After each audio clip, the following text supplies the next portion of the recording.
IPL এর mega নিলামে প্রথম দিনে সর্বোচ্চ রেকর্ড করেছেন সুয়েজ আইয়ার, ঋষভ পান্তরা। তবে সারপ্রাইজ যদি কিছু হয়ে থাকে তাহলে সেটা হচ্ছে ভেঙ্কটেশ আয়ারের দাম। এবারের মেগা নিলামে তাকে 23.75 কোটি রুপি দিয়ে দলে ভিড়িয়েছে কলকাতা নাইট রাইডার্স।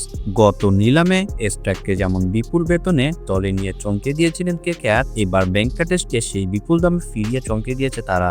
সঙ্গে ভেঙ্কটেশ আয়ার হয়ে গিয়েছিলেন আইপিএল এর ইতিহাসে সবচেয়ে বেশি দামি অলরাউন্ডার। নিলামের আগে কলকাতা ছেড়ে দিয়েছিল তাকে, তখন কেঁদে আলোচনাও এসেছিলেন তিনি। রিটেন তালিকায় নিজের নাম না দেখে কেঁদেছিলেন ভেঙ্কটেশ। সে সময় তিনি বলেছিলেন, আমি ওই তালিকায় থাকতে চেয়েছিলাম, কেকেআর আমাকে প্রথমে সুযোগও দিয়েছে, আর যা হয়েছে এই দলের জন্যই। কেকেআরের সঙ্গে আমার সম্পর্ক ক্রিকেটেরও বাইরে, এটা আবেগের সম্পর্ক, তাই নাম না দেখে কেঁদে ফেলেছিলাম।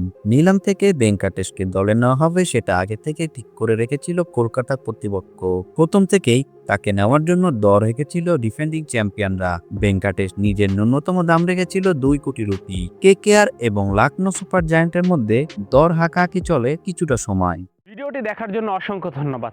নিত্য নতুন এমন ভিডিও পেতে হলে আমাদের চ্যানেলের সঙ্গেই থাকুন, সাবস্ক্রাইব করুন, ভালো লাগলে অবশ্যই লাইক করুন। ভিডিও সম্পর্কে যে কোনো মন্তব্য করতে পারেন আমাদের কমেন্ট বক্সে। ধন্যবাদ।